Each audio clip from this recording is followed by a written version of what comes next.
We're here at a fork in the road waiting for Brandon and Jeff. So while we're here, we had a bit of a look around and we spotted, you see that? Spotted this big ant down in the bush. We're going to go out and have a bit of a look. They're huge. So what generally happens is they get a tree, so a little bit like these trees here, and they'll build up it, they'll eat through the tree and through the roots, and then eventually the tree will fall down, or the top will fall off it, and they continue on, make a massive ant's nest out of it. So how tall are you, bub? I don't know. About 5'4"? Why don't you go up to it, because you're 6'1". So Dad is 6'1", and this is the size of the ant. So you can see, this is, they picked up grass and bits and pieces and created that mound. That mound will probably go, it'll probably go underground as far as it stands above ground. So they're pretty unreal. It's like their own little civilization. These are what they call, I don't know the technical name, and we'll find that. If anybody wants to comment and let us know what the scientific name is, that'd be great. So this country's all been burnt. We discussed this earlier down near Lockhart. They burn off for two reasons. Firstly, they want small controlled burns rather than big bushfires, but also a lot of these natives, they need to be burnt to germinate. So you can see they've burnt all the old grass and then they grow fresh shoots on top. So these will actually grow a big spear out the top, and that's what they germinate. There's like a flower on top of it, but that spear is, they tend to cut them off traditionally and harden them, and they use sap from the root of the ironwood tree. They bond a hard timber into the tip and make spears out of them. So as I was saying before, these grow a spear. So that's it there. And they're not particularly hard, but they're very supple, and they fly really well when they're made well. It's going to tell them that the Aboriginals or Indigenous of Australia they pull off the grass bit to make trying to earn. It's supposed to have a little bit of nutrients or moisture in there. It's pretty hard going, but it's a bit sweet too, so I don't know, it's also a good toothpick. Alright, so Brandon and Jeff have just turned up.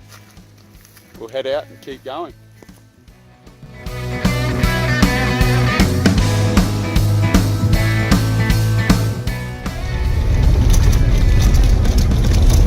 As we spoke about before, guys, we're a bit of old school four-wheel driving. The air conditioner's been down since the first day we come on the trip. Sometimes it's nice, especially coming through the scrubs like we are now. It's beautiful scenery, you can feel the breeze on your face. So, as Tess showed you before, we're barreling down a road. We're not going particularly fast. It does seem it. We've got some GoPro footage going on, and it seems like we're crazily running through the scrub. But I've been between 40 and 60 kilometres an hour. You wouldn't want to go any faster than that. A, it's dangerous because you could run into a tree, but also you come up on people on these roads. We're always searching up ahead in the scrub.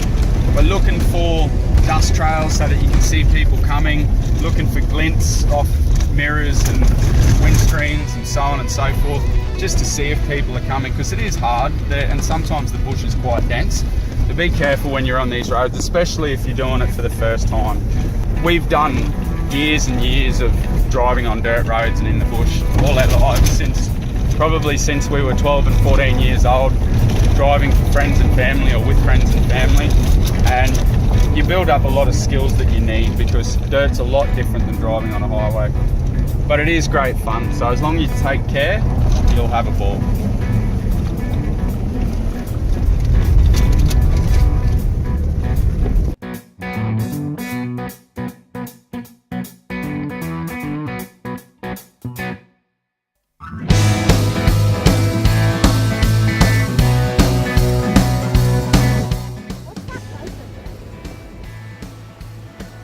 So these old buildings, you know how we passed through Musgrave before, Ryan? Yeah. So we'll do that again on the way back down, and we can show you again. So they're old telegraph outstations. So this road, as we follow it, we don't stay on it, and we'll show you on the map shortly. We don't stay on it the whole way, but the telegraph track is one of the mainstream four-wheel drive tracks. It's a very famous four-wheel drive track for the Cape, and it goes in almost a straight line from the middle of the Cape all the way up to the tip.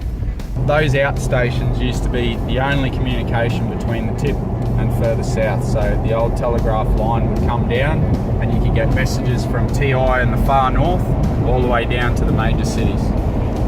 Make sense?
You're a rebel, getting into trouble. You are kinda like a fire, like a fire, like a fire.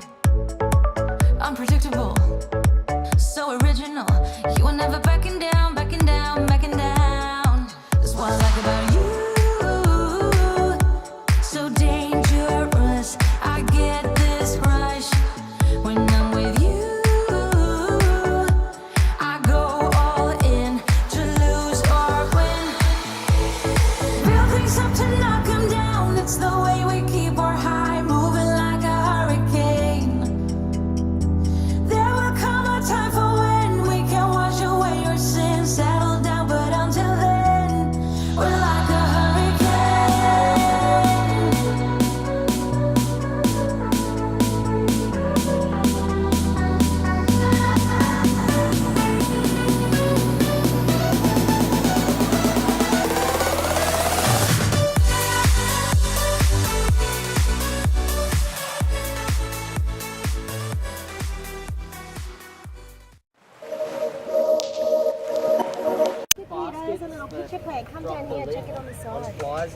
down here. Look. Oh, one of those. Wait, I'm putting something else. No, you got the Venus flytrap and Yeah, they're that's related to it. So this actually has sticky stuff inside it, so that it attracts all the insects in there, and then the plant closes in on it, or the juice is down the bottom actually. Digests the protein. Pretty cool. So what you doing, Bob? Making s'mores. Oh, Australian style s'mores. Let's see how we're going here. What do you got? Give us a show. Alright, so we got dairy milk chocolate, we have milk coffee biscuits, and we have marshmallows. I You've still got the cookie remember as the base, and then you have the chocolate, the and day you have put that the you marshmallow on top, came. and then the biscuit. You were so little. Stove over there. Yeah? Yep. And then put the lid on. Now you're all Warm it up. grown That's up. Tall as a tree, strong as a wolf pack. It's hot, isn't it? Jeff's first s'more. Well, it's sloppy, sticky mess. But does it taste any good? Yeah. Oh, it is sticky, isn't it? It's going to be in the mow and the beard.